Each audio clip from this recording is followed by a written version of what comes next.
Good evening, listeners. This is Bless Radio. It's Tuesday evening, and this is the Spiritual Discussion Program from 6 p.m. to 8 p.m. UK time. I'm Saad in southeast London, and very soon my colleague Gregory will be joining us. The aim of the show is to introduce you to the spiritual knowledge in the light of truth, the Grail message by Uprushin. And every week we have a new topic for discussion. The topic tonight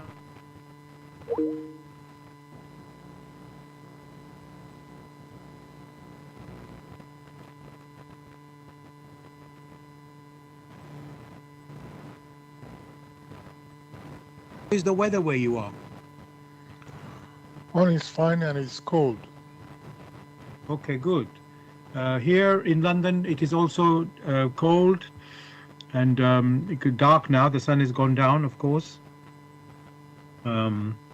Yes, welcome, listeners. As I was saying, the topic for discussion tonight is conviction based on true knowledge. If you have any questions or comments, you can contact us on our UK number, which is 079 39 641 958. You can call, text or use WhatsApp. And if you're outside of UK, it is 0044 79 39 641 958. Again, you can call, text or use WhatsApp. And there's one other way to contact us, which is by going to the website where we are broadcasting. That is blessradio1, that's the number one.com. If you scroll down on the home page, you will see a box called Bless Chat. There you can type in any questions or comments. I'm going to begin with, what is the Grail message?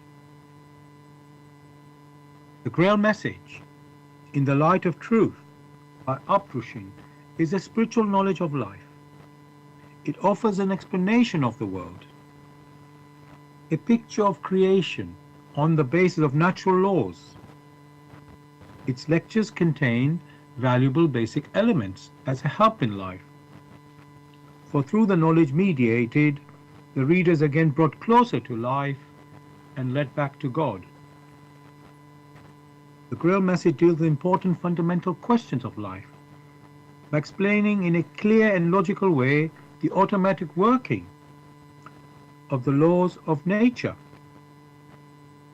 the whole weaving of creation, allowing every process to be recognized and thereby the purpose of our whole life.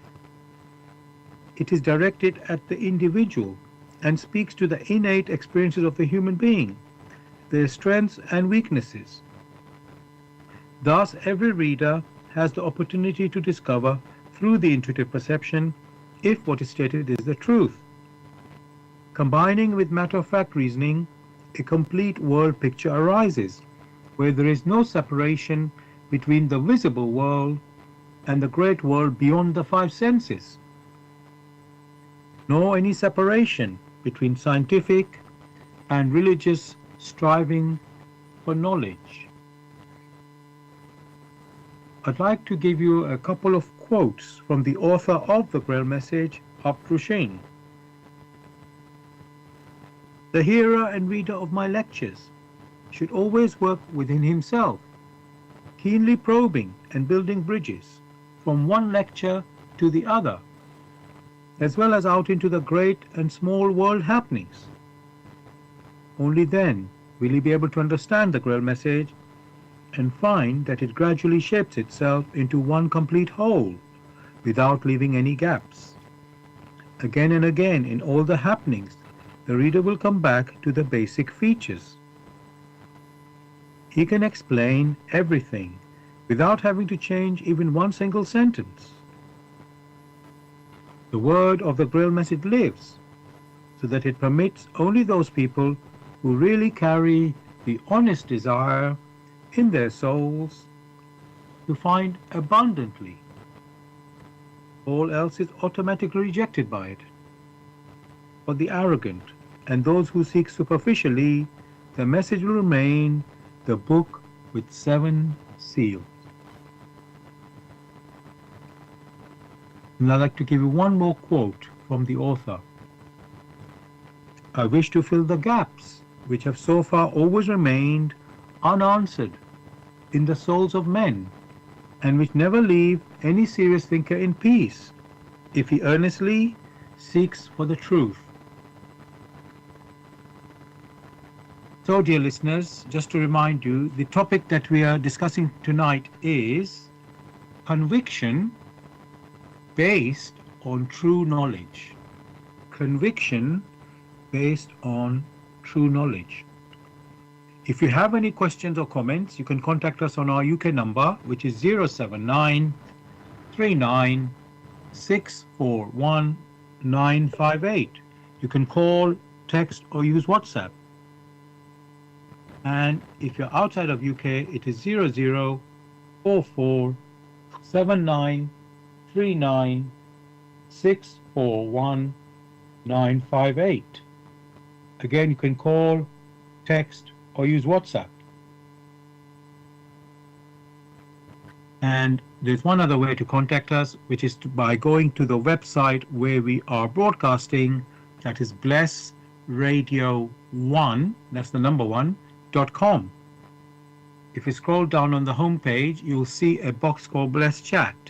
There you can type in any questions or comments.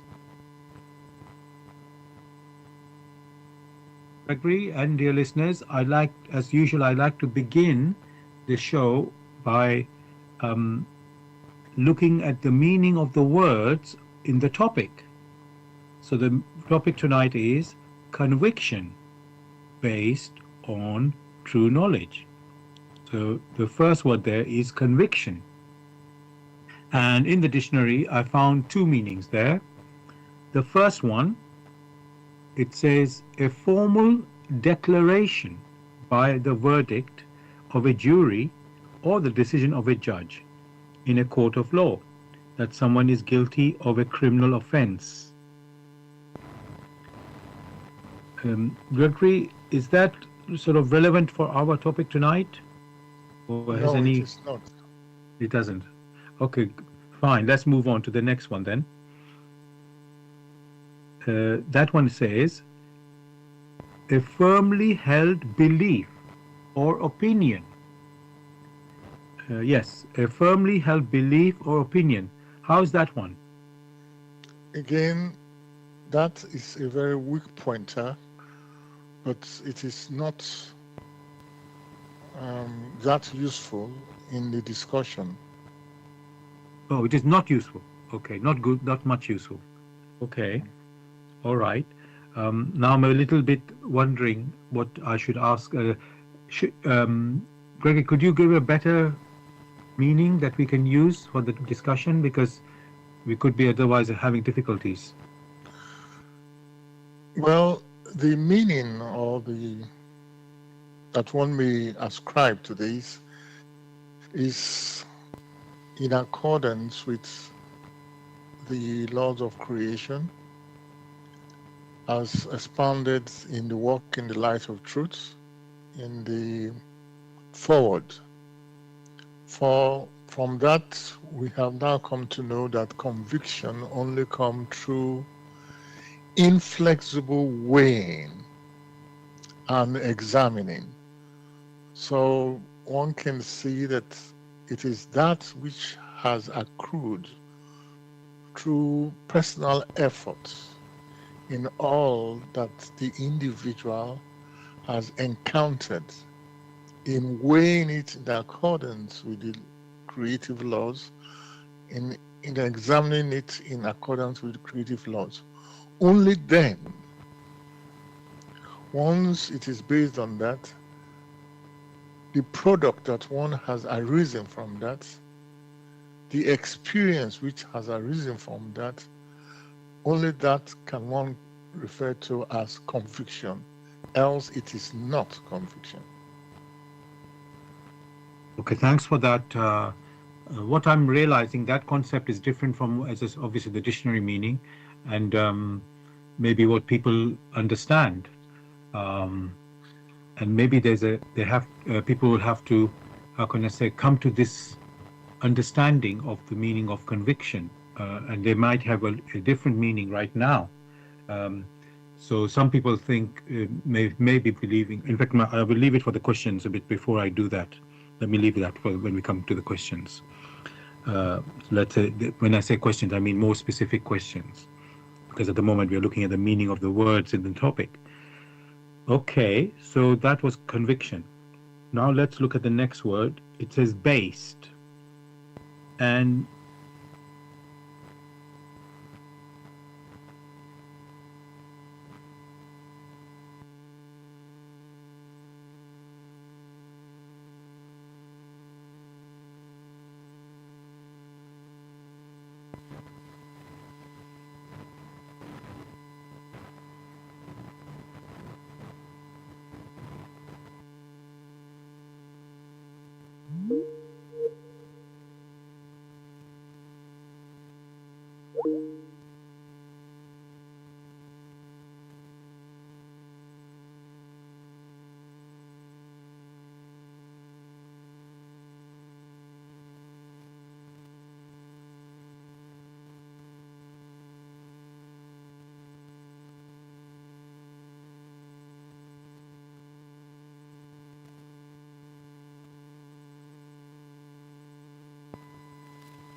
okay, listeners, apologies. We seem to have lost the connection, and now we have got it back. So apologies for that. I'm just reconnecting Gregory back online. He should be joining us any moment. So if you give a little pause, we'll be back to normal. And apologies again for the disconnection. Welcome back, Gregory. We are now back online. Somehow we lost the connection there. So, Gregory, I was trying to give you a second meaning for the word based, which is, and the listeners as well. So this says, in the word based, the meaning is situated at a specified place as the center of operations. And they give an example. That is related to the first one. Yes, in this case, it's a specified place. So they're giving a specified place, and they give an example. The Science Policy Review Unit is based at the University of Sussex. So that's the, how can I say, almost a physical place. They're specifying a place. So, you know, you could say like our company HQ headquarters are based in a certain town. Yes. So people use it like that. That is a pointer. Right. So, a framework. The framework, yes. Yes, it's pointing to something. Yes. That's fine. That's fine. We're going to, as I said, this is just the beginning of the show. So we're going to go through all the words in the topic, and then we will actually get into the real discussion, let's say. The next word I have is true. The meaning of the word true. So I've got two meanings again. It says, the first one, in accordance with fact or reality.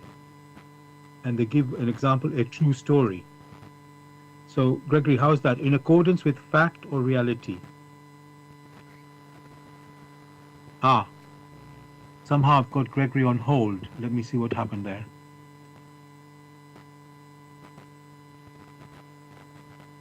Let me see what happened. Let me just try to get him back. Apologies, listeners. We seem to be having a few issues. I'm going to get Gregory back now.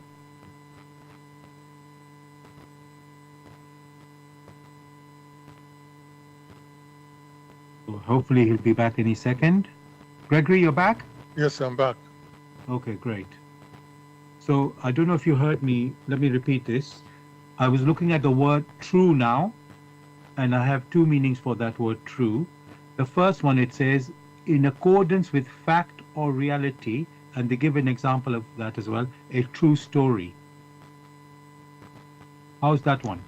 That is a bit of a pointer. The expression facts. Which facts? Again, we must understand that our discussions are rooted in the laws of creation, so it's not arbitrary. So the facts that accrue from there is what we are which is what is being referred to as true. If the facts do not accrue from there, then it is false. Okay, thanks for that. So the next meaning I have is the word meaning again of the word true, accurate or exact. How's this one? Again, this is a good pointer. That's good. Now the last word is knowledge. I've got two meanings again for this one.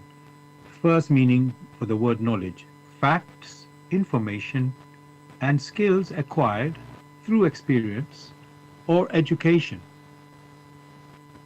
The theoretical or practical understanding of a subject. So this is quite a lot here. Let me just break it down a bit. So the first part, it says fact. This is the meaning of the word fact, knowledge, sorry, which is facts, information, and skills acquired through experience or education. How's that, Gregory? That word knowledge, the way it has been described there, gives an impression which is not very objective. Okay. Therefore, it is partially. One may take it, but partially, not wholly. Right. Okay, let's try the second meaning. Again, the meaning for the word knowledge. Awareness or familiarity gained by experience of a fact or situation. The word awareness is a better pointer in this particular instance. And what about familiarity gained by experience or of a fact or situation? Once you are familiar, or once you are aware, then you are familiar. Right. Okay. So it's pretty good. That's good. Now, because we have AI in the world now, so I did decide to check that as well. The whole meaning of the word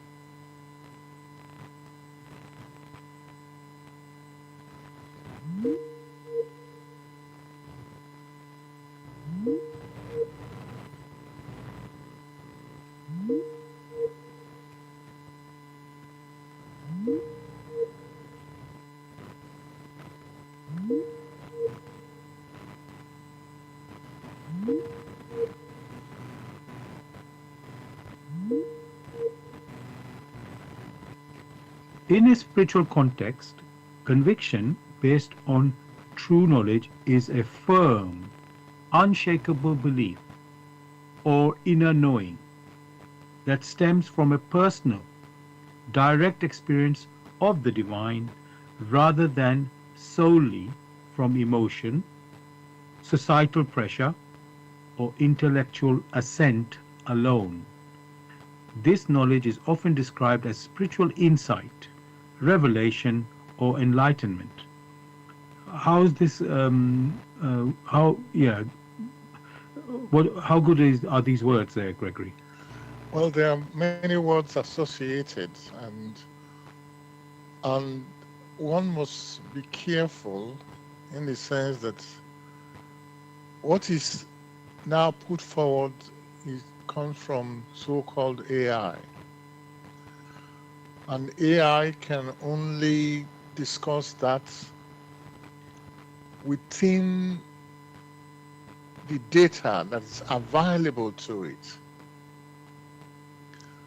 And therefore, it means it can only do interpolation that within a certain confine.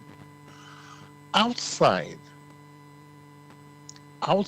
of that confine, AI is not, you cannot do extrapolation. That which we are referring to here is based on that which is spiritual or the divine laws, in which AI, being a very narrow domain, has no knowledge of, has no awareness of. However, that which you yourself have read out can be useful to a very limited extent. Okay, that's good. I mean, yes, I will say what you have said just there, it applies to even us human beings, because you only can talk about things that you know or you understand. So AI is limited to what it can, let's say, well, it doesn't try to understand as far as I'm concerned. It just tries to bring things together. You know, it somehow is an algorithm, and obviously, well, it's supposed to learn itself in a way. That's something you could say a bit unusual than the normal way. But so it's a little bit more, how can I say, advanced. But at the end of the day, you are right, Gregory. We can't expect. We must know its limitations, and that's what I'm saying. Even with us human beings, we have a limitation according to what we know. And if there's things that we don't know, how can we really talk about that? We can't, you know. So, and if let's say we're talking about knowledge of the universe or beyond, even, well, if we human beings do not know too much, or let's say a small amount of what is in the universe, then obviously we are limited in our understanding there. So I understand what you're saying. I got what you're saying. Yeah. And okay, we'll continue. Let's not, because for me, it's summarizing what it's saying there is some picked up from what is out there, and try to summarize it. And there is some logical, how can I say, correctness in it. But maybe there's still something missing, let's say. Now, let us continue.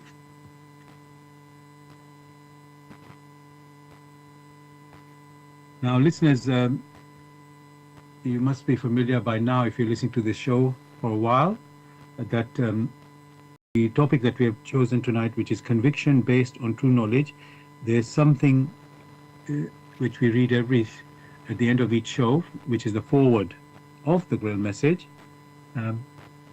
And there's a line, which begins the first line, you can say, in the foreword, which says, belief becomes conviction.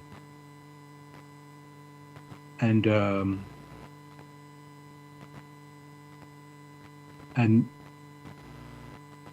now, Gregory, you gave us a new picture or meaning for the word conviction, which you said is based on weighing and examining, using the laws of creation or nature. So every matter that we look at, we weigh and examine in with the context of the laws of creation or nature, which means, of course, you need to know what those laws are. But before we go there, and that is what we say is true knowledge. That's how you know that this conviction is now based on true knowledge. That's how we classify it. Now, and then there's, let's say, the meaning of the word conviction which other people are holding probably right now, which is maybe something different. For example, they follow a particular faith or philosophy, or maybe they believe in science or humanity. There's so many, how can I say,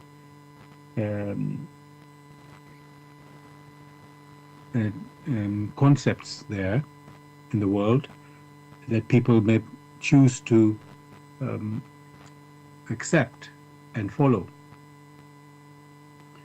So the question is, how do you know if any of these teachings, or whatever it is, faith, philosophy, science, humanity, whatever the what can I call it, foundation that people choose to follow is right or correct? And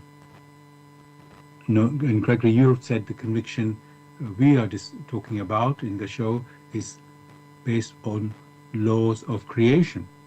And then somebody may ask, how do you know that is right?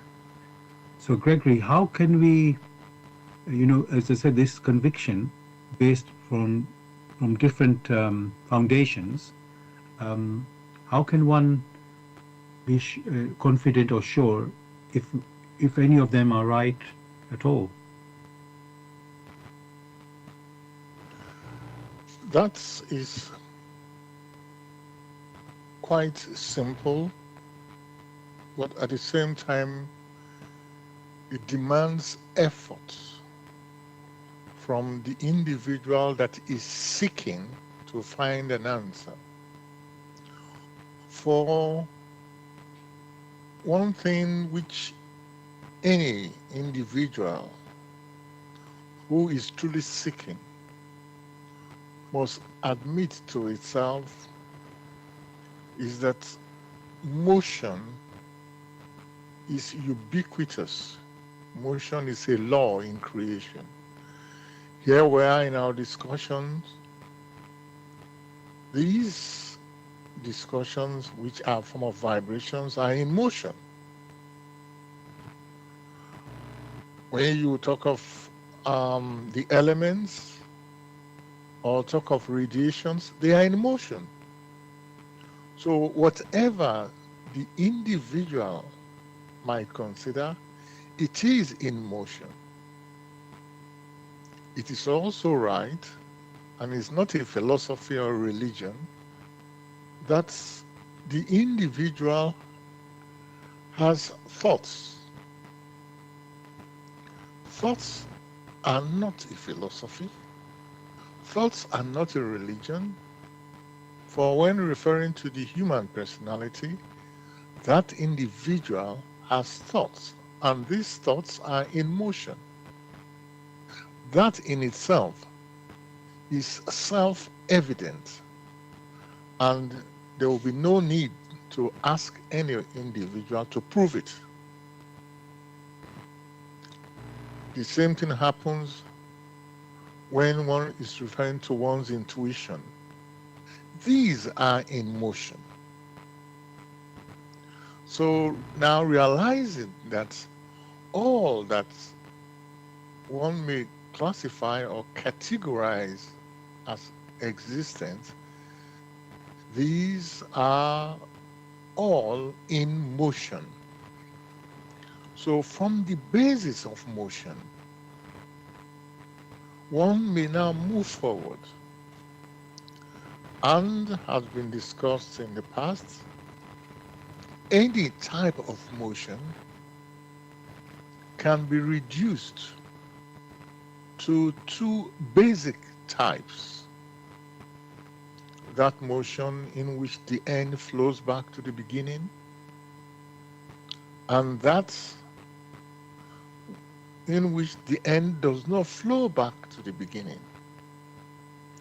These are not philosophies, these are not science, this is common sense, which any individual can hold on to. And that's where the end of the motion flows back to the beginning. One may refer to that as reciprocal activity. Therefore, one finds that one of the laws of motion is that of reciprocal activity. But when you find that the end flows back to the beginning for the sake of balance, in that particular scenario, it gives the strongest impression that the end flowing back to the beginning is more of an attraction. An attraction, that's why the end flows back to the beginning. Otherwise, there would be no attraction there. And that gives rise to what one may now also categorize as the attraction of homogeneity. For only that which is homogeneous in its completion, only that can be categorized as the attraction of homogeneous species. So from one basic observation of these laws of motion, one already has two key features. That's of the attraction of homogeneity and that of reciprocal action. There is the other type in which the end does not flow back to the beginning.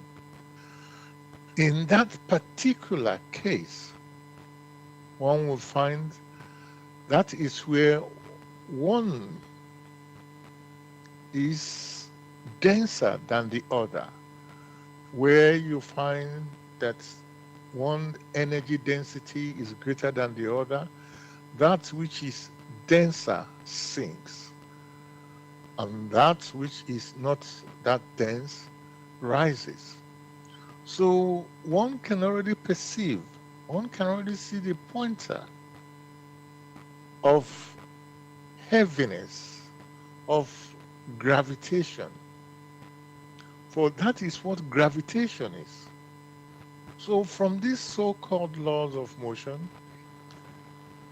comes the laws of nature. For nature is in motion. Or the laws of creation. For creation is in motion. Or the divine laws. For divinity is in motion. The swiftness of that which is divine is much greater than that which has been created. And the swiftness of that which has been created is much greater than that which is of matter. The so-called sciences operate within the domain of matter. Strictly speaking, within the densest domain of matter.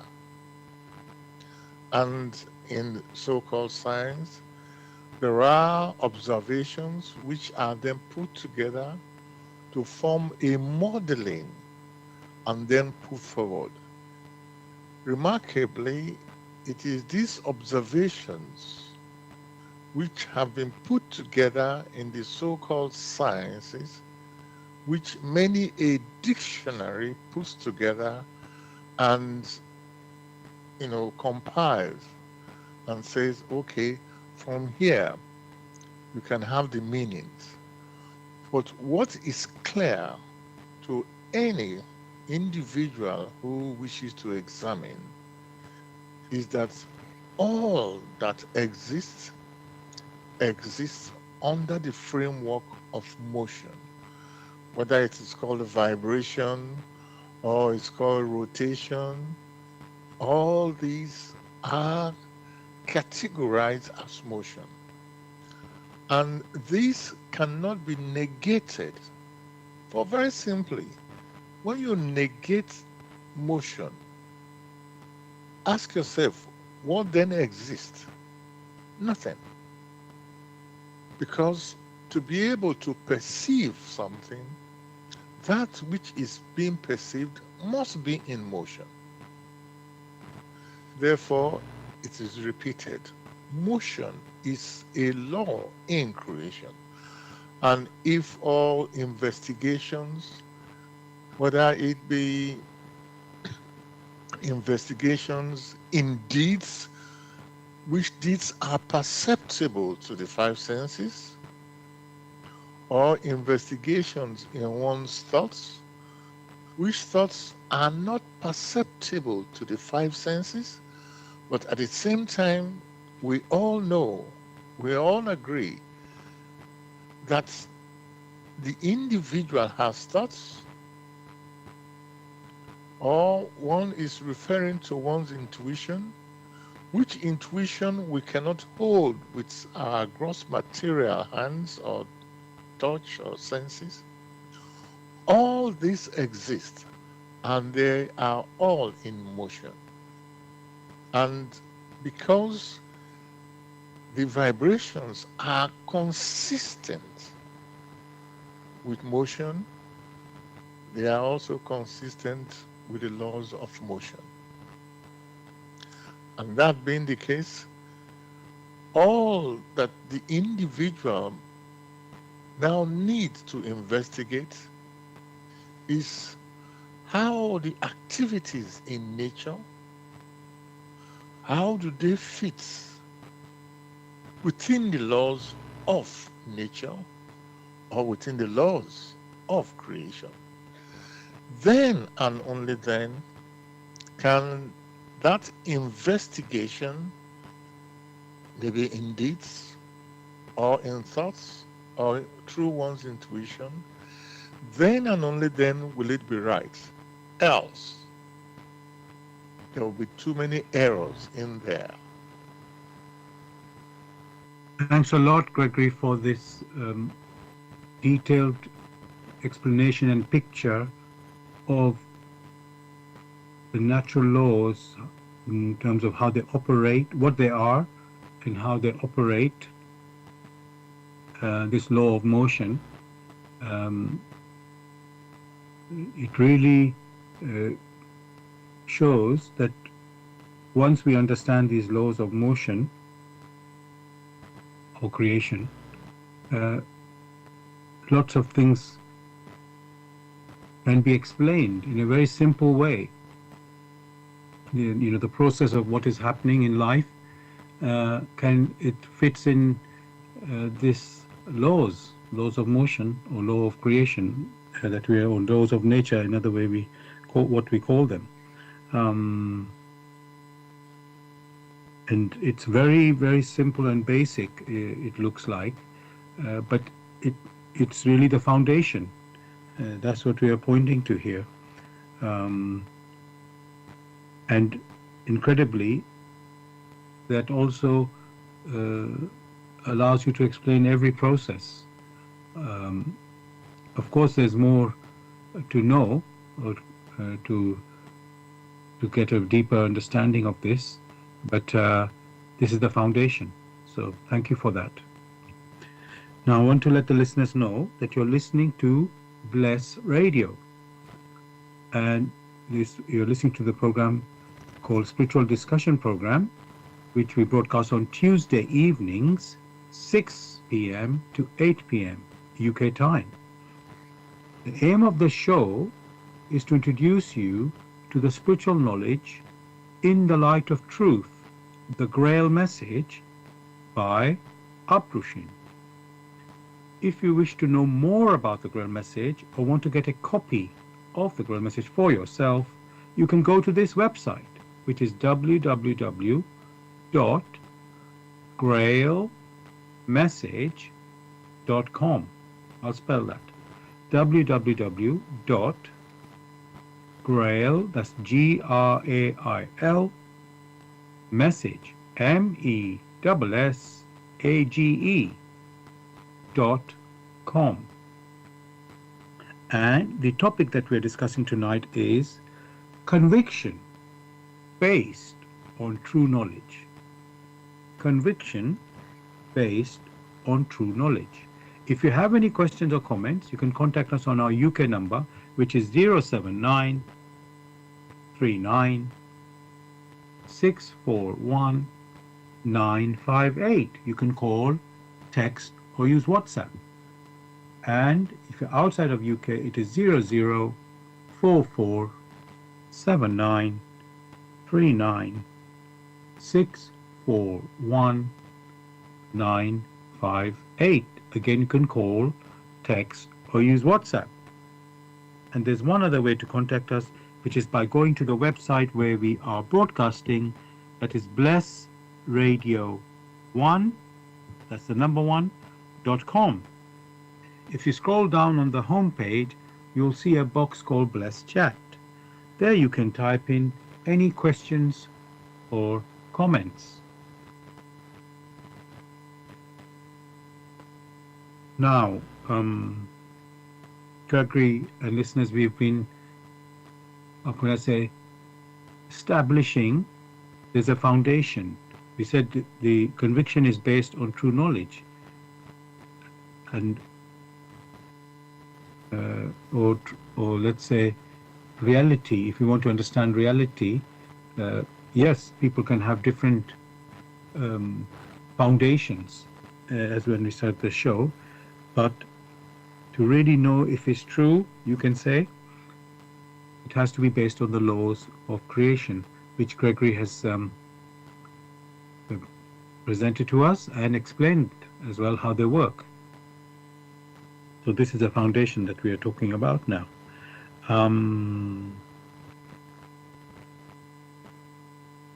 Now, the foundation itself, I don't think we can call it true knowledge, just knowledge.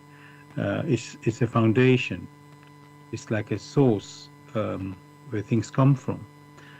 So we are saying it's the laws of nature, which is our foundation that we are working from. But then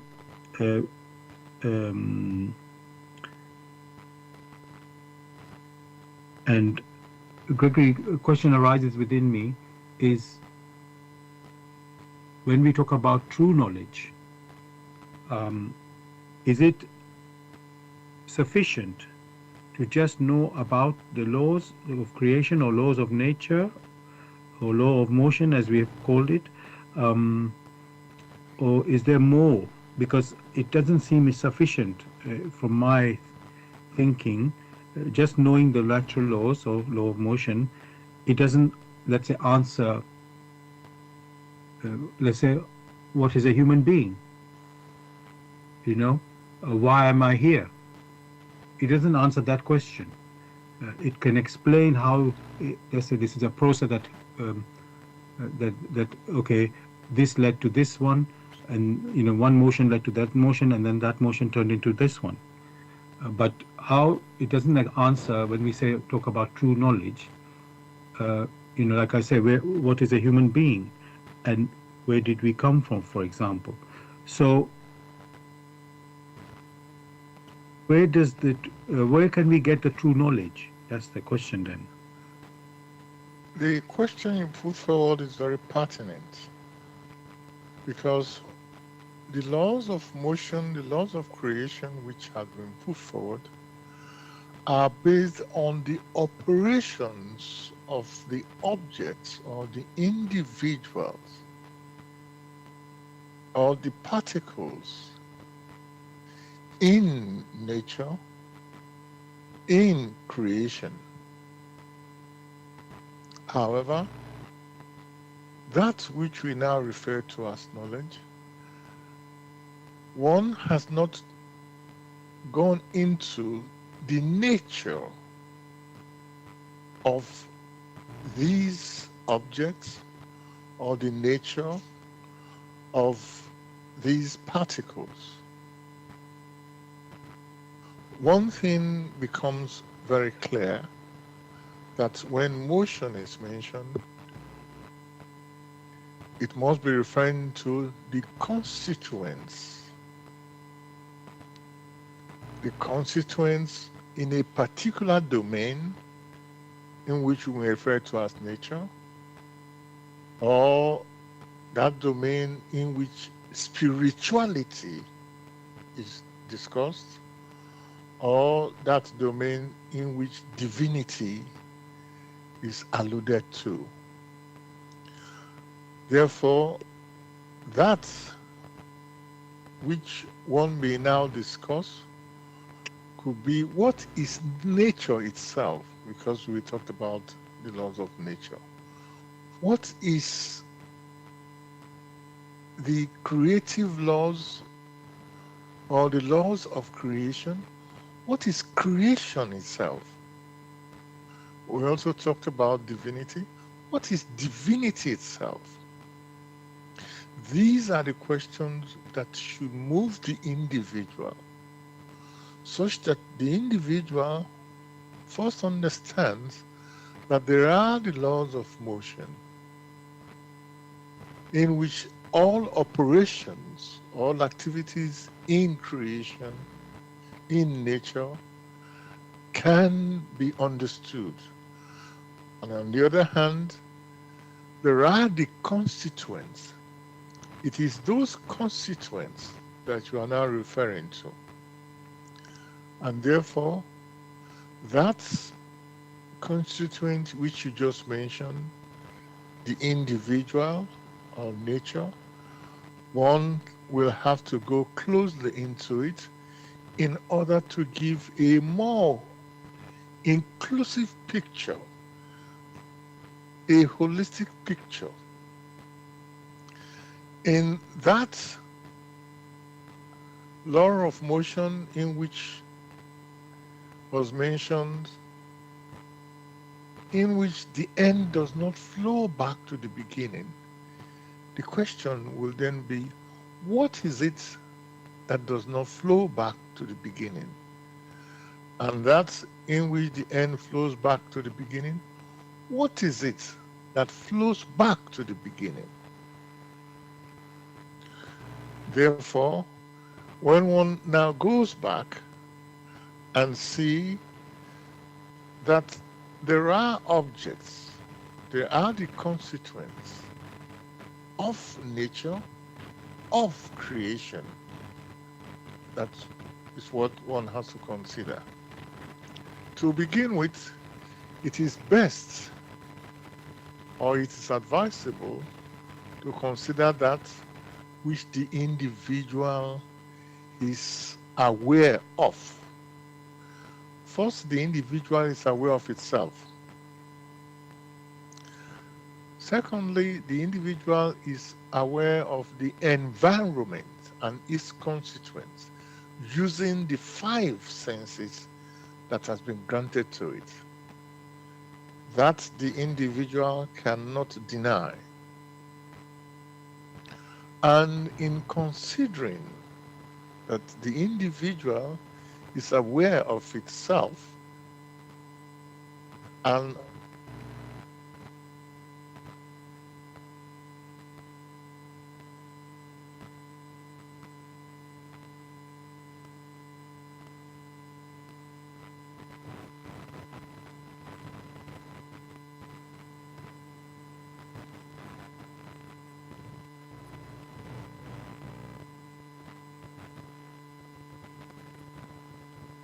that biological system of flesh and blood,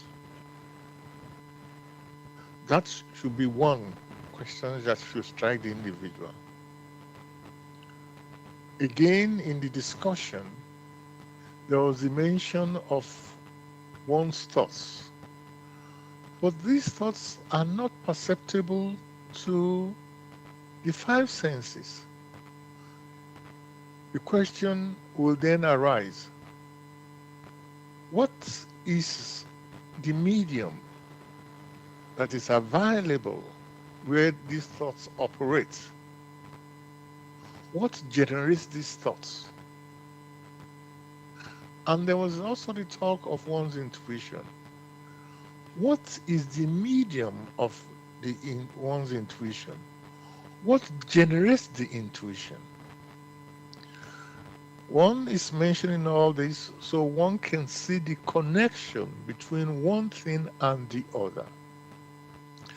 That which is perceptible physically, in which the five senses are concerned, these are generally referred to as the domain of the deeds which are perceptible to the five senses.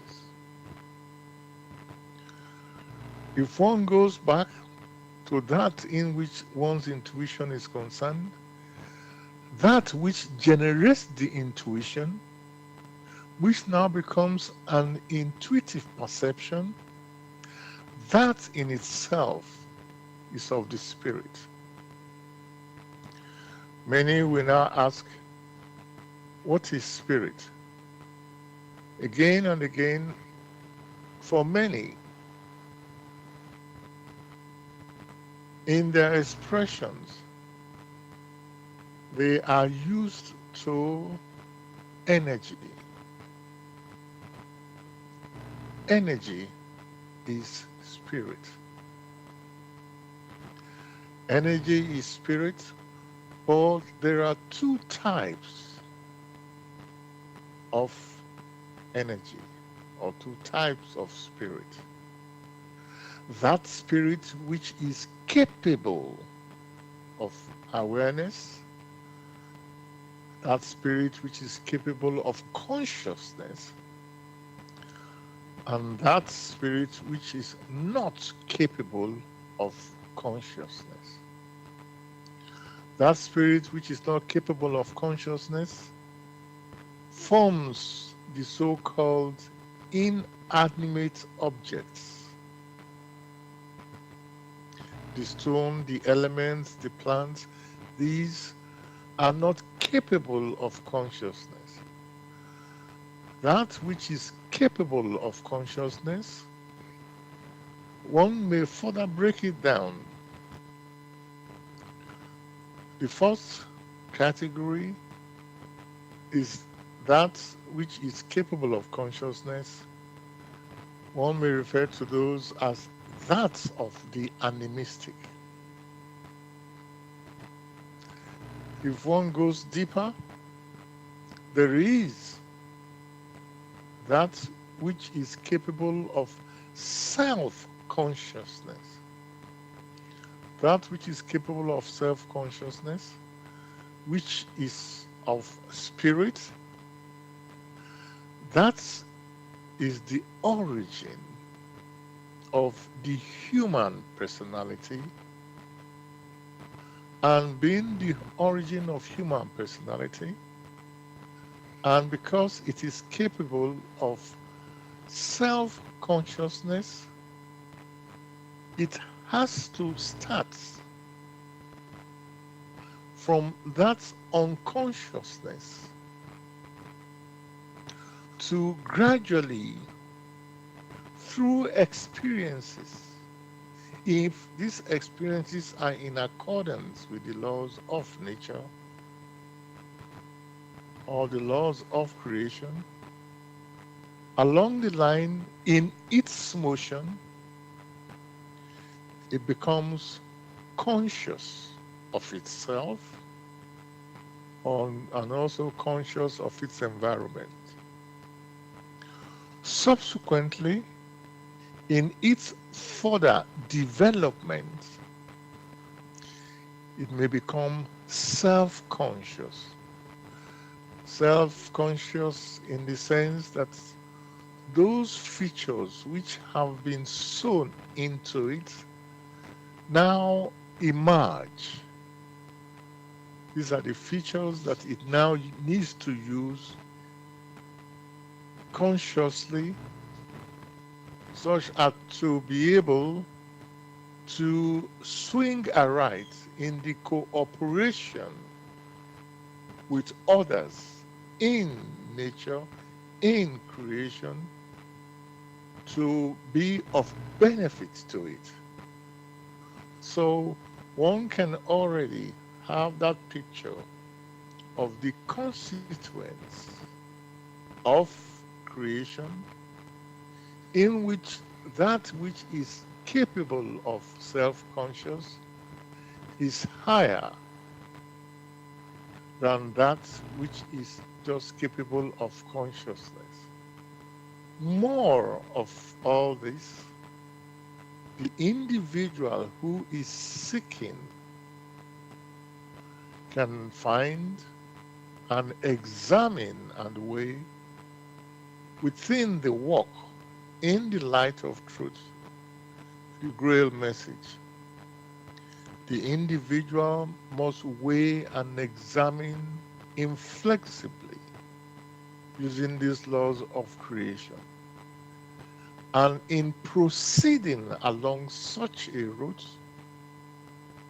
in its rigorous activities, it will draw many a power, which power already lies in nature, in creation, awaiting for the individual to vibrate along such a direction as to be able to draw from it.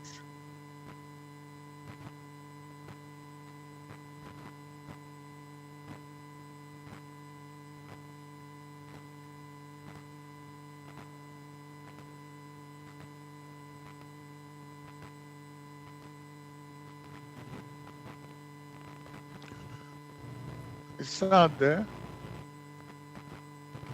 Gregory, thank you for saying that, because I was speaking and the mic, I was on mute.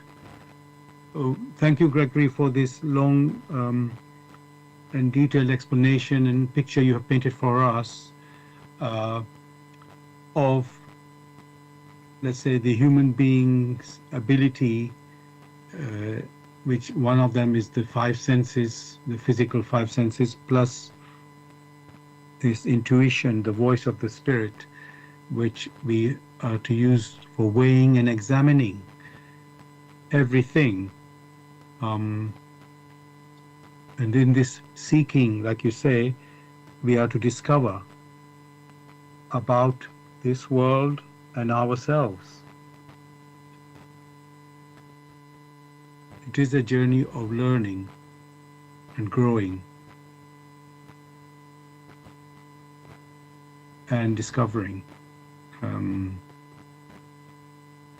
You can say, just like we go to school, we learn our ABC, then we form words, then we write sentences, and in the end essays and more.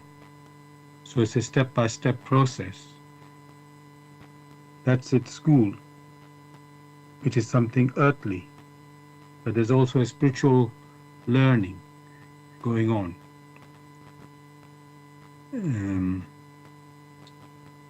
So yes, like you said earlier, what is a spirit? How do you know you're a spirit?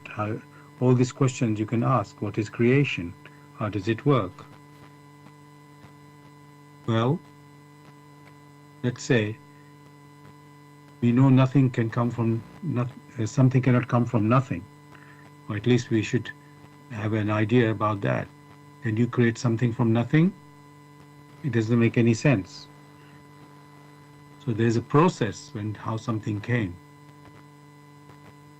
And we are saying, yes, there is an answer to it. There is a process. And it is, we can understand it. It's not something beyond us. But we must be earnest, as Ablushin tells us, in our seeking, in wanting to find out. And it's not like you can get just by research. It's a inner working of, basically our spirit. Really, there's much more to say about these things. And so I won't say further right now.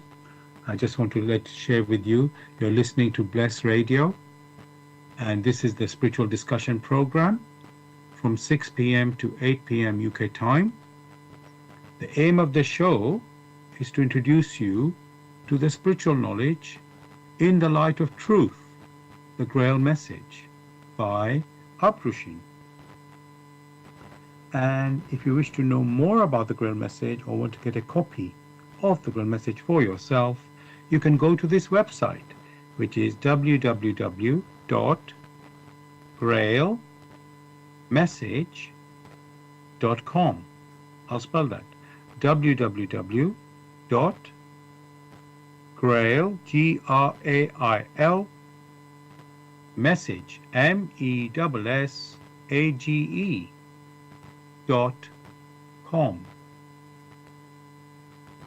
And the topic that we're discussing tonight is conviction based on true knowledge. Conviction based on true knowledge. If you have any questions or comments, you can contact us on our UK number, which is 079 39 641 958. You can call, text, or use WhatsApp. And if you're outside of UK, it is 0044 79 39 641 958. You can call, text, or use WhatsApp. And there's one other way to contact us, which is by going to the website where we are broadcasting, that is blessradio1, that's the number 1.com. If you scroll down on that homepage, you'll see a box called Bless Chat. There you can type in any questions or comments. And I think I forgot to mention this before, we are also broadcasting on YouTube.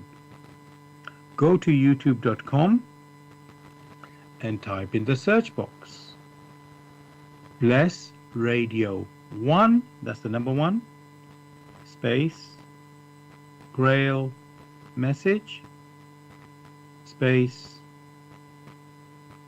the topic of the show, which is conviction based on true knowledge. And after the show, which finishes at 8 p.m.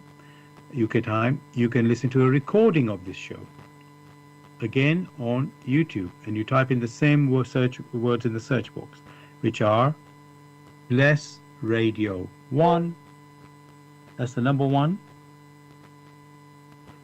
space Grail message, space conviction based on true knowledge.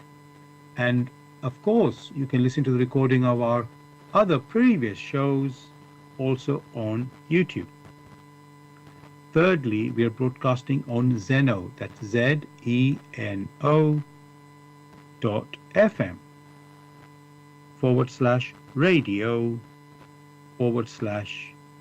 /radio/Bless Radio 1. That's the number 1 again. Now, Gregory, we really have covered a lot up to this point. And I want to, let's see,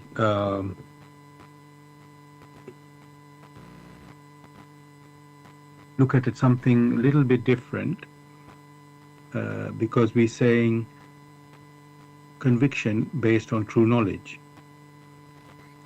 And we know that this life is about learning.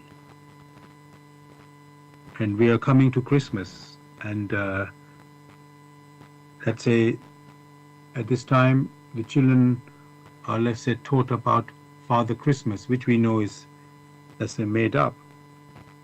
And other times the children are given fairy stories, which are like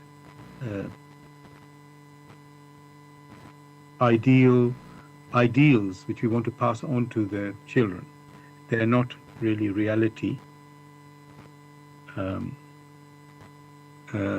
So it's like giving morals to the children, understanding of morals. Then at some point when the children are growing up, they discovered, oh, there's no real Father Christmas. It's just made up for fun, you can say. And then there's the fairy tales, but that they, it's also not a true story, you can say, but just more about guiding the children. And so, what I'm saying, there's something called Gregory reality, and something called, I don't want to use the word fantasy, but some fairy world, let's call it dream world, let's call it a dream world. I'm using these common words that we use, even if strictly there's some, those words can mean a bit different, but let's just use them as they're commonly used. So, Gregory, where I'm going now is that there's something called reality, and there's some thing called like a dream world which the children are taught. And part of that is so children are meant to discover for themselves what is the real world like when they grow up. It's like but the first part is to, how can I say, give them some ground rules or ground morals, if I don't know how to put it really, but some sort of foundation to be of a good character, let's say. And then later they will discover the real world of human being, which is not quite so idealistic as these stories we tell them about.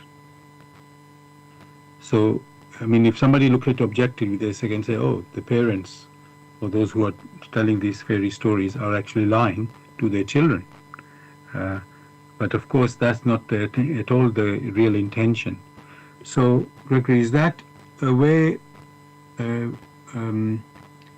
how we are meant to discover, because there are things we have, like we say, we have questions, but the answers are not really directly in front of us, or we can't just go and read a book.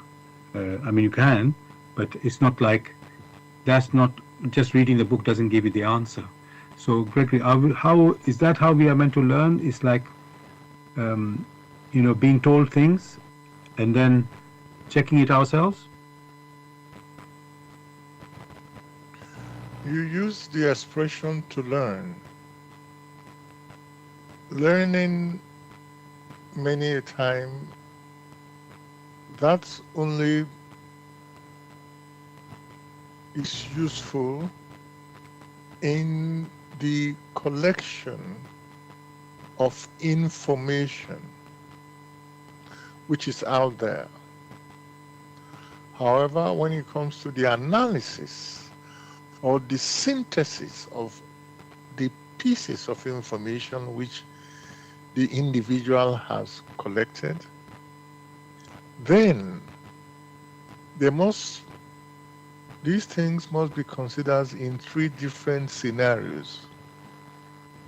The scenarios of the deeds, the scenario using one's thoughts, and the scenario using one's intuition. Now, when one considers the so-called Christmas environment or season, in which you have stories have been told to the young ones, in which Father Christmas is mentioned. These stories are not for the young ones alone. They are meant for everyone who is open, not only in deeds or in thoughts, but also open in their intuition. For that which has been denoted in the so-called Father Christmas is a pawn which is used to convey an idea For in Christmas, though sadly, many only exchange gifts. So there is an exchange. There's also the possibility of those who lack physical gifts to receive gifts.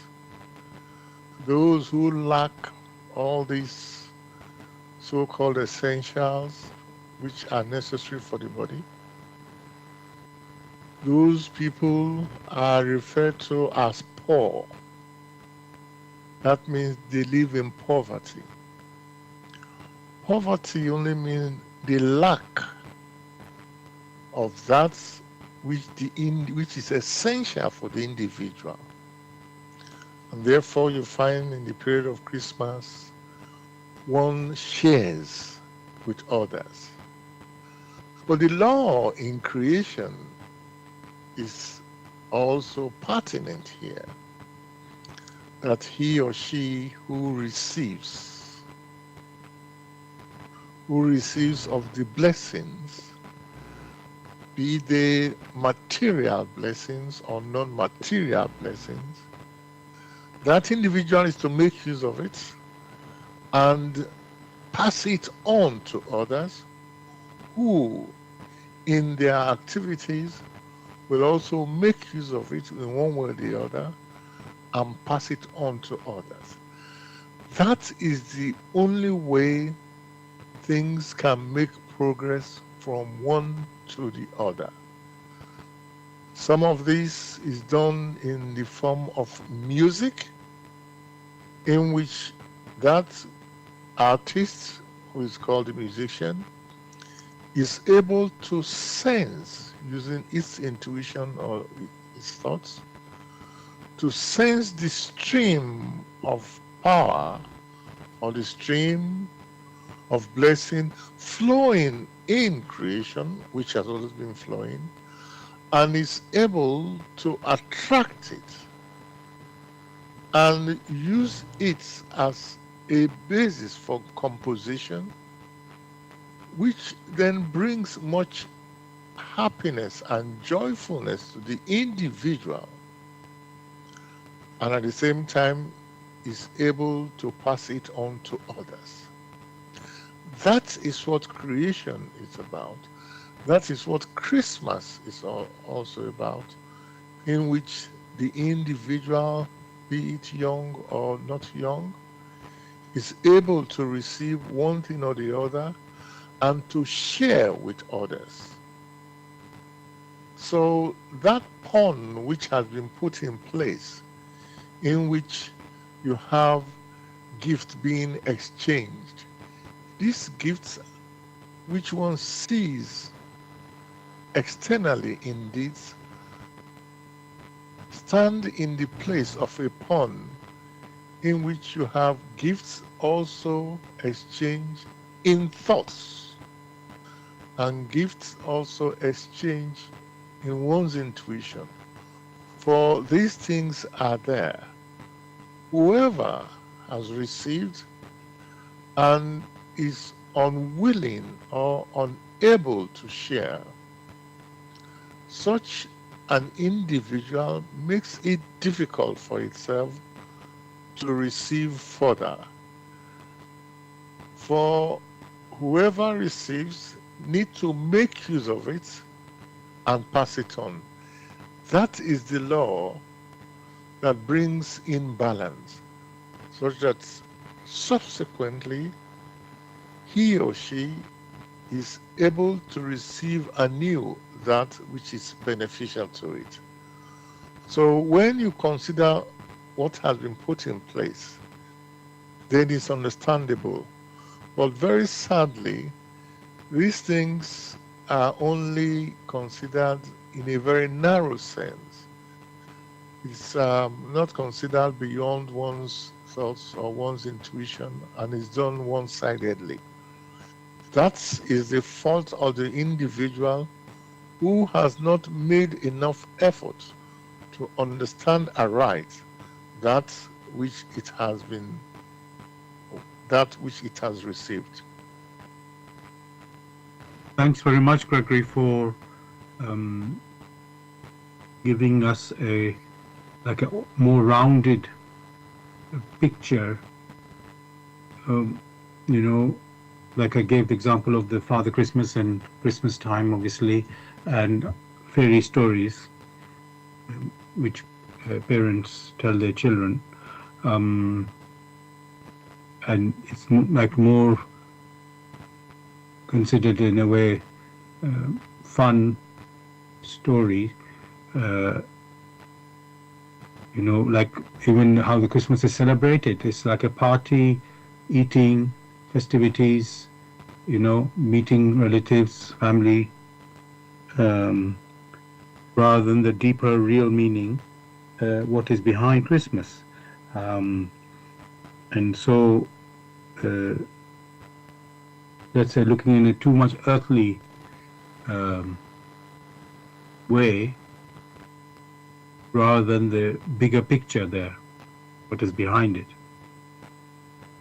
So thank you for showing us that these stories and things are meant to affect not only the young ones, but also the older ones. And it's really more all-rounded than we realize, or let's say we should know better than that. That is meant to be for everyone. So thank you for that.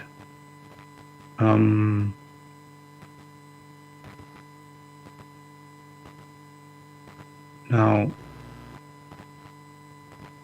we're talking again about conviction based on true knowledge. Now, we know in lots and lots of spiritual teachings we are told to do God's will, follow God's will, or obey God's will. And in Islam, the meaning of Islam is surrender or submit to God's will. That's the way it is put there. When somebody sees that, they might think, oh, the people who follow that, let's say that to do the God's will, are doing it out of fear, because of if they don't do it, there are some fatal consequences, like a judgment coming. And so it looks like the people are obeying God or doing God's will, not really out of their voluntary free will, but rather under pressure, because they fear that something bad can happen to them, or will happen to them. Terrible end,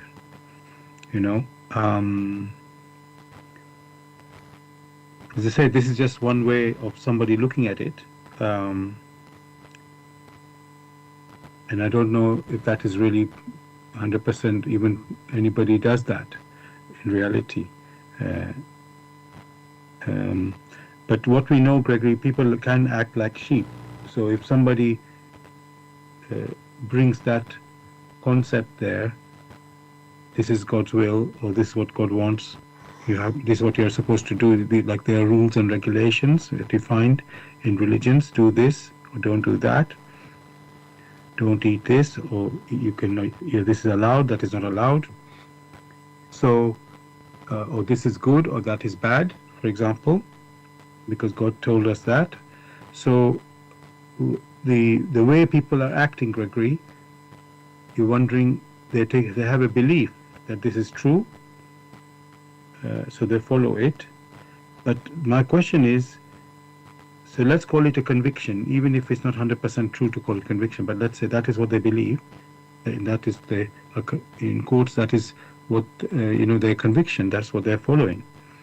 But is this, how can I say,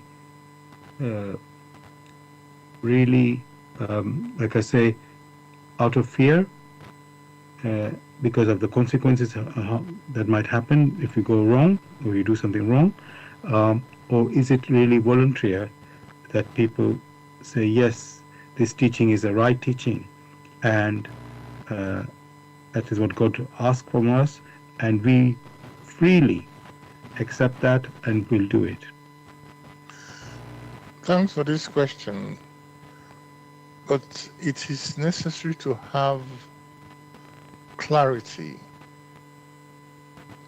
when it comes to conviction.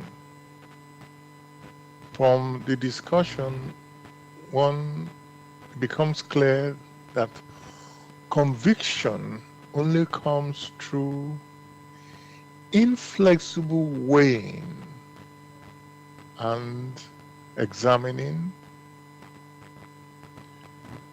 in deeds, in thoughts, and in one's intuition. So these three different categories, yet connected. Then the question will be, where is the individual that has weighed and examined inflexibly, and that this has become certainty within them? Fair is fair, none. Many who just claim conviction only do it out of wanting to belong, or it's more of a charade. It's more of a charade because when the chips are down, where they are now forced to face certain happenings, you find they lack the necessary experience. And because they lack the necessary experience, they fall back to the inactivity from whence they started. And that lack of experience, which is based on the lack of examination and weighing, therefore the lack of conviction, many try to hide this and now consider that anything is possible. That in itself is not conviction. Anything is not conviction. Only those things which resonate with the laws of nature, of creation, in the sense that it brings benefit not only to the individual, but also to the neighborhood of the individual, be it the earthly neighborhood, or the ethereal neighborhood, or the spiritual neighborhood. Invariably, it brings benefit to creation, such as just as it has received of the power and the blessing from on high, it has made use of this power and blessing to bring benefits to it, and also extended it to others. Only such will be personal conviction. Simple example is that of music, where the musician has perceived of the vibrations in creation and has formed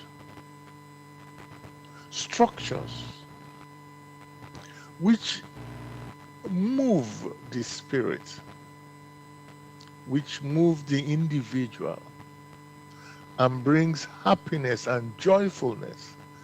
That is a simple example.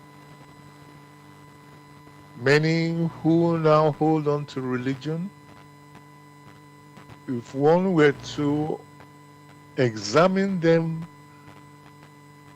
seriously or ask them for clear explanation, many will fall back to arbitrary behavior. That such arbitrary activities are not in accordance with the laws of creation. Therefore, they are not in accordance with the will of Him that placed these laws in creation such that the human personality will, through these laws, benefit from them in the one for all and all for one, that particular notion in which there is continuous support in creation, that support which is always available. So many who claim conviction, as a matter of fact, lack conviction. For if indeed they are convinced of the activities of the will of the Almighty in creation, their behavior will change. Many also talk of the Almighty because they have had others talking of the Almighty. But if along the line there are occurrences or happenings which demonstrate the activities of the Almighty, many are easily very shaken.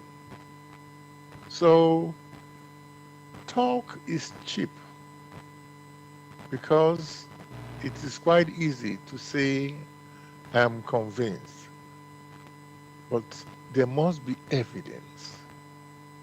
Evidence which is consistent with the laws of creation.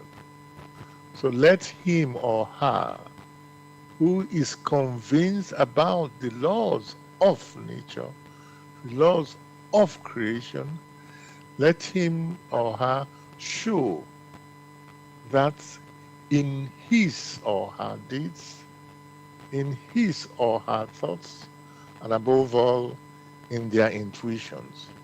Only then, and only then, can the individual talk of conviction.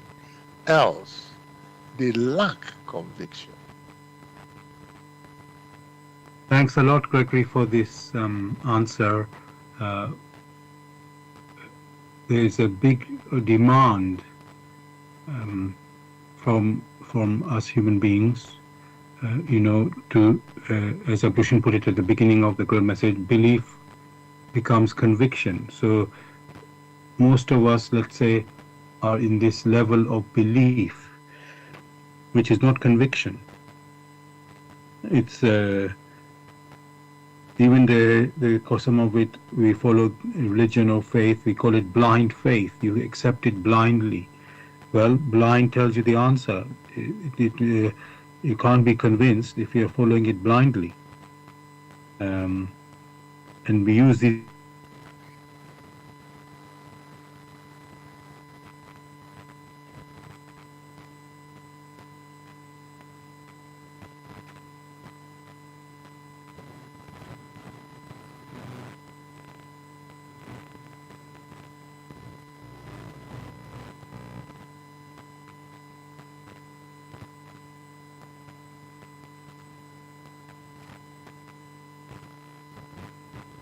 most of us will say, not really, just you were told about it, it made sense to you, and then you accept it like everything.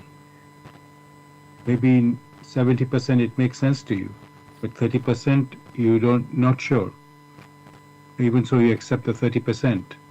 Well, you can't be certain because you're not sure. So that is not a conviction on the 30% at least. So we must be honest with ourselves. So thank you for that, Gregory. Again, there are many questions to ask. Before I continue, I want to let the listeners know you're listening to Bless Radio, and this is the Tuesday evening spiritual discussion program from 6 p.m. to 8 p.m. UK time. The aim of the show is to introduce you to the spiritual knowledge in the light of truth. The Grail message by Abushin.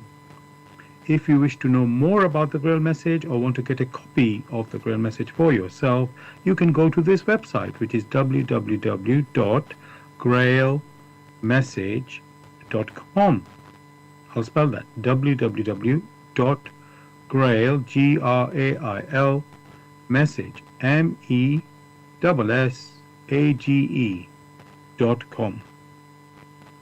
And the topic that we're discussing tonight is conviction based on true knowledge.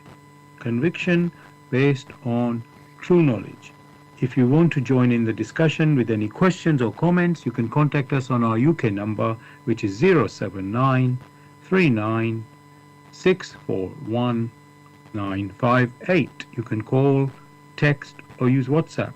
And if you're outside of UK, it is 0044 79 39 641 958. Again, you can call, text, or use WhatsApp. And there's one other way to contact us, which is by going to the website where we are broadcasting, that is blessradio1, that's the number 1.com.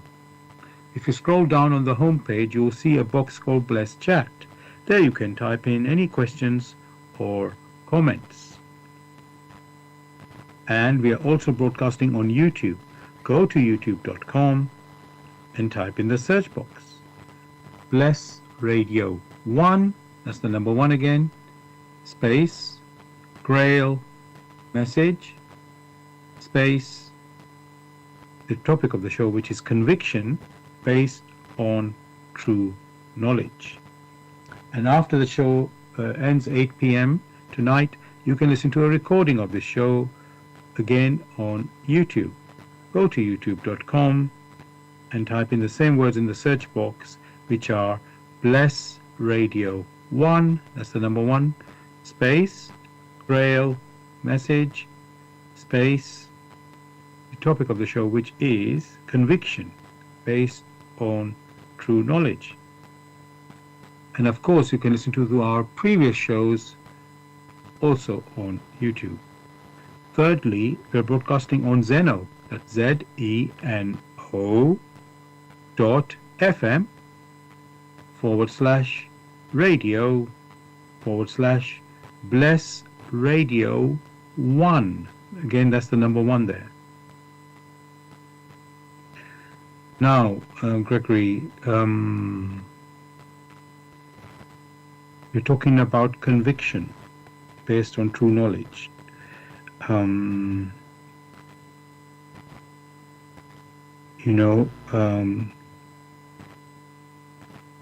this true knowledge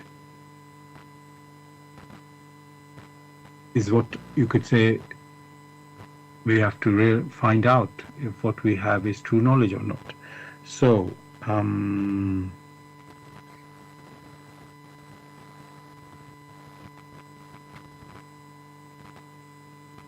okay, I have a colleague who's sent me a list of questions.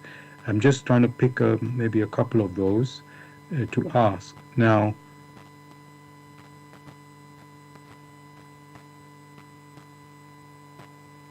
okay, I'm going to say it, but I need to understand it myself before I can put it forward. But anyway, okay, let me start with this one, Gregory. Can conviction be true without real knowledge? Can conviction be true without real knowledge?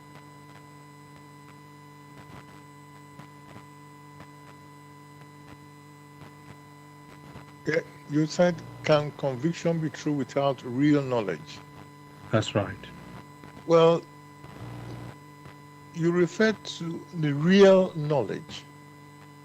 If it is real knowledge, then that conviction will be consistent with that which is real. That means with that which is in accordance with the laws of nature of creation. However, if you have a knowledge which is faulty, then you cannot gain conviction from out of that because it is faulty. Do not forget, conviction only comes through inflexible weighing and examination. So in the process of weighing and examining, one finds that that which is referred to as the knowledge, the evidence will become contradictory. Inconsistencies now emerge. How can you base your conviction on inconsistencies? Means it is yes and it is no, or it is no and it is yes and all that. So one cannot have living conviction based on inconsistencies. Only that which is consistent with the laws of nature, of creation. Only that can the individual hold on to. Thanks very much for that, Gregory. I was thinking you could have some conviction true without having real knowledge. That in quotes by, I was going to use the word by accident, without really. It's like saying, what question I can ask, which is like that.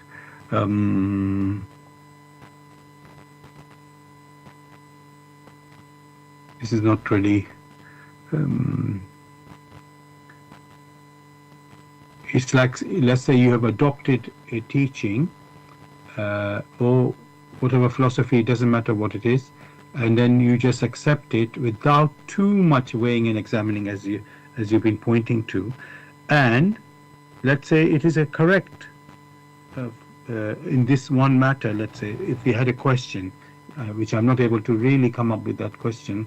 I'm thinking, for example, even if let's say I pick the word that there is gravity, and the world gravity operates in the world, which, let's say somebody discovered gravity, and you just adopted that person's I don't want to use the word theory, discovery, that there's gravity, the world works with gravity.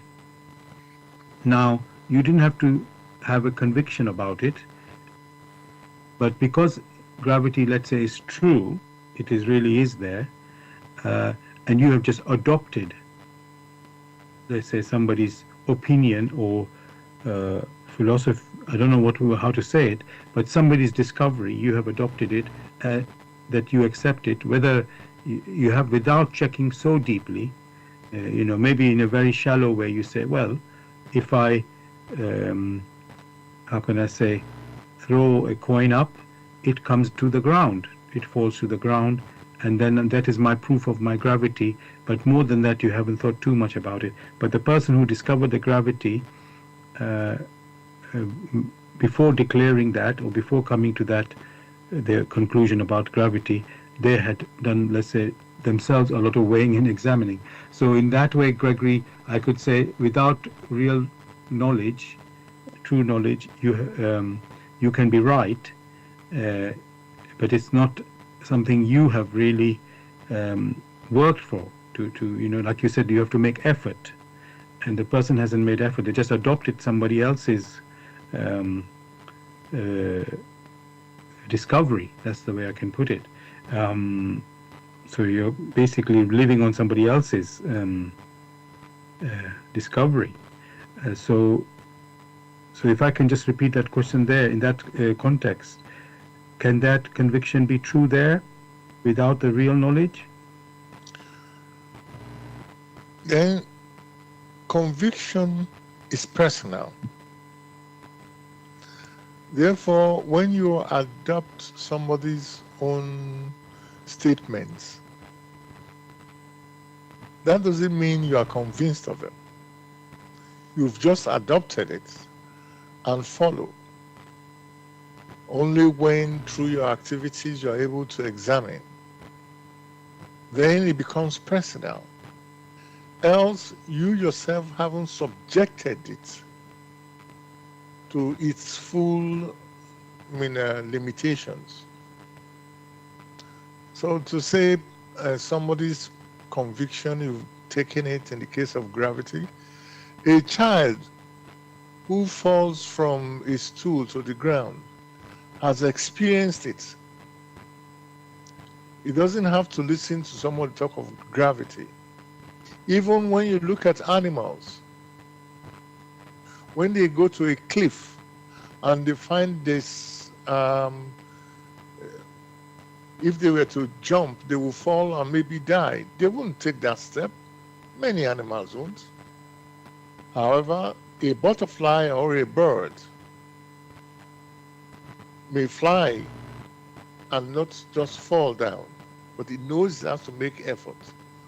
So experience then comes in. It is not that helpful to take other people's opinion and say these are so-called facts. The individual must, through its own efforts, come to a deeper understanding. And that is why most of the time in the discussions in this forum, the stress is there: never, ever take our word for it. As in the case where one says motion is a law in creation. Never, ever take our word for it. On the other hand, one may say, is there anything without that has no motion, no vibration? These are the questions the individual must ask themselves. Else, some other person will ask them that question and they won't know what to say. And that means others can hide behind this lack of knowledge and put forward all sorts of things. Therefore, the individual must make that effort to examine personally. Not just examination in deeds, which are perceptible to the five senses, but also examination in one's thoughts. You play it over and over and make comparison and reflect on it. And then the most challenging part is one's intuition. Only at that stage where one examines with the intuition, or most appropriately, when one, in the process of examination with one's intuition, one purifies one's intuition. To purify it in the sense that that intuition undergoes a form of evolution where the individual is become convinced that in this motion, the end must flow back to the beginning, or the end may not flow back to the beginning. And which categories does this intuition belong to? These are the things which the individual must do. At the beginning, it's quite challenging.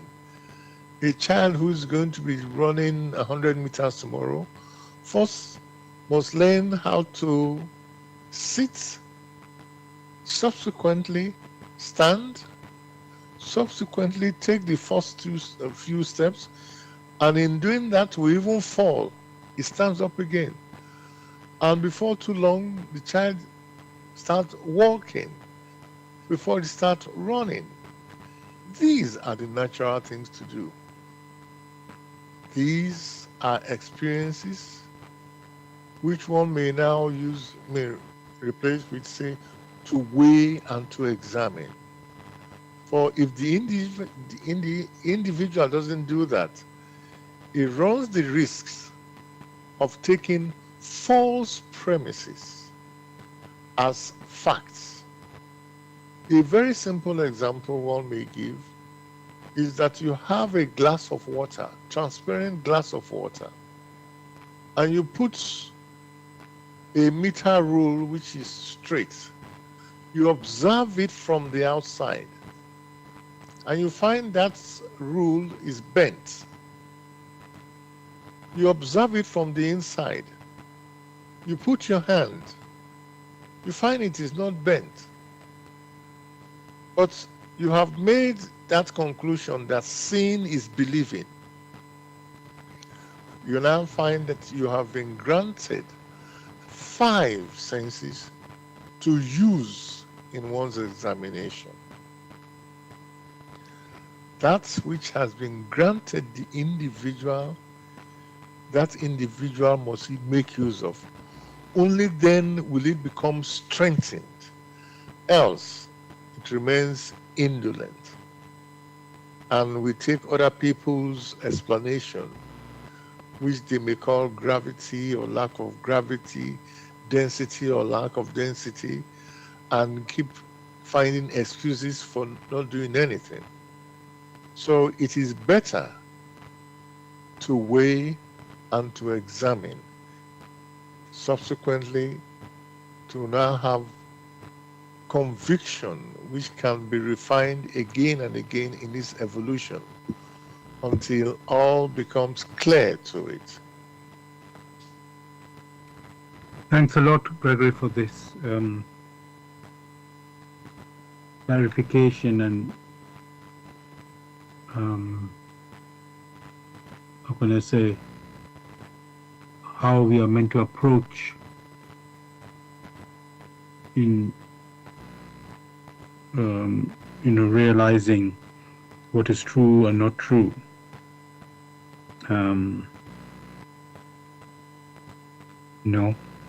We have to apply ourselves, and thank you for showing us that. Now I've got lots of more questions, but we don't have too much time now. Let me just go in a slightly different angle now. So we know in the world, or in many places in countries, there's this movement to legalize what are illegal drugs, let's say, for example, cannabis, recreational drugs they call them. And in some countries or places they have done that. Let's say in the States, in some state in USA, or some like Holland, in a specific area, let's say. So they do that there. Now, one of the reasons why something that was banned, illegal that was, has been legalized, they say it's because the government has more control over the drugs then, because we know when it's illegal, the drug dealers can mix with other chemicals which are more harmful even, just making it cheaper for some reason, that they think that is a better way to sell it. So there has been this argument or view that, if it is under government control, it will be more safe, and then it will be out of the hands of the criminals. And the reasoning is, when the law is there to ban it, it is not working. The people are still taking those drugs. Cannabis, I'm thinking of. I'm not sure if there's any other ones, because other ones they consider them a bit more hard drugs, so they are still maintained as illegal. So my question is there, Gregory. Let's say we have a conviction, this is not right, and yet, out of, let's say, practical reality, that people are not, they're breaking the law, but let's make it more safe by making it legal, which you would say, that's going against your conviction. You said it's is harmful, and yet you're saying if you make it legal, it will be more under our control. It seems like a contradictory thinking. So, Gregory, now we're talking about conviction based on true knowledge. I mean, how can one how can I say, with knowing what is conviction, act or make a decision such as this, which is something supposedly harmful and uh, can become legal, which was illegal before. You are referring to legality only according to nations. Many nations, they have no recognition or any cognition as regards that which is spiritual. In this forum, the effects on deeds, the effects on thoughts, and the effects of these activities in one's intuition, these are the things which are considered. Whereas lawmakers, they only care to a large extent depending on what their interests are, whether they want election or re-election. Therefore, must any drug be considered from a spiritual standpoint? The effects on the spirit must be considered. The effects on one's thoughts must be considered. The effects on one's deeds must also be considered. And then the connections, the effects on the connections of these three must also be considered. Only then can those who wish to make laws, only then can they take it from that framework. For most of the laws which are made out there, many only wished, or government officials wish to make money out of it. You see, instead of just allowing it to go, it goes through the back door. We have to put laws in place so we can collect some revenue. That is different. What is being discussed here is the impact on the spiritual man. That is what is considered. If the impact on the spiritual man by the individual taking cigars to deaden his lung or her lungs, or in the case of hard drugs, taking cocaine to do all sorts of things, if the impact on the spiritual individual, on the body of flesh and blood of the individual, if the impact is to make it unbeneficial for the spirit to experience, then that becomes a crime. But sadly, those making these laws lack any knowledge of this. And in their discussion, they only wish to engage on that which makes them popular. Thanks very much, Gregory, for giving that explanation, how people act, without really, as you say, they're not looking at the spiritual angle, they're looking from some other angle, which is for some benefit from their cause, but not really for the human being's cause. So thanks for that.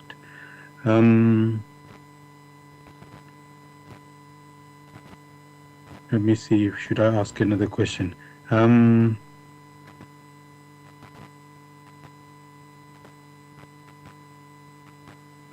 Okay, let me leave it because I can ask so many more questions, and I don't think there's enough time for responding to those questions.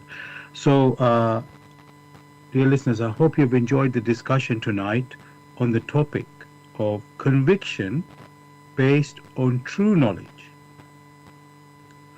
We've covered a lot, I must say. And, well, I want to go to read from the Grail message, which you could say helped to inspire the topic for tonight, which is the forward of the Grail message, which is titled "For Your Guidance."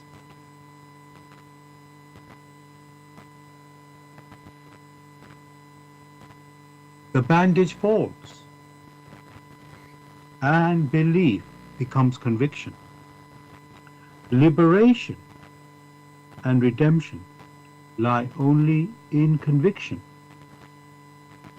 I am addressing earnest seekers only. They must be able and willing to examine this matter objectively. Religious fanatics and irresponsible enthusiasts may hold aloof, for they are detrimental to the truth. As for the malevolent and prejudiced, they shall find their sentence in the very words. The message will strike only those who still carry within them a spark of truth and the yearning to be true human beings. To all such it will become the shining light and staff.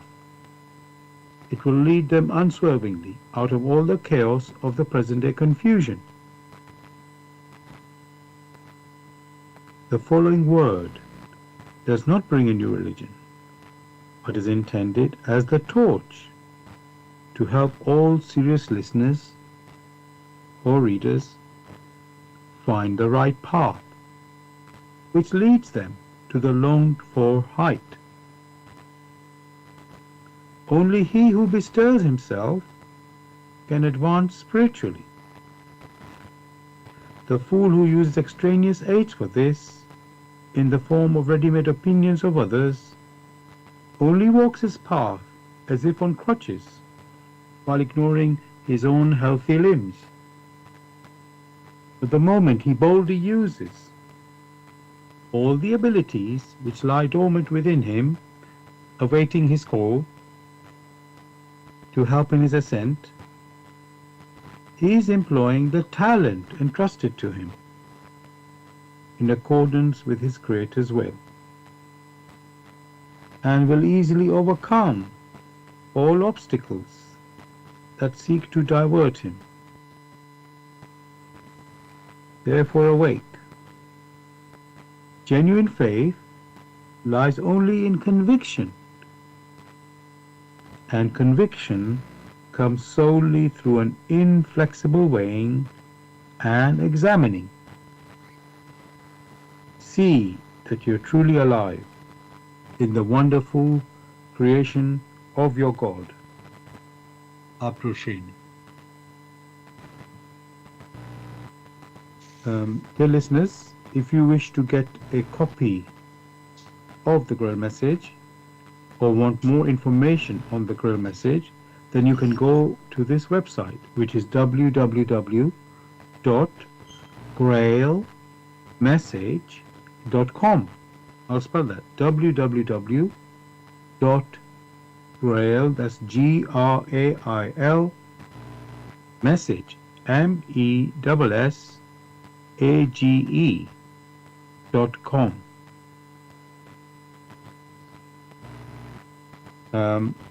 Gregory, would you like to say anything to the listeners to say goodbye? Wishing listeners a beautiful week ahead. Thank you. Same for me, listeners. Have a beautiful week ahead. We'll be back as usual next Tuesday, 6 p.m. to 8 p.m. UK time, with another topic for our discussion. Hope you can join us then. Take care.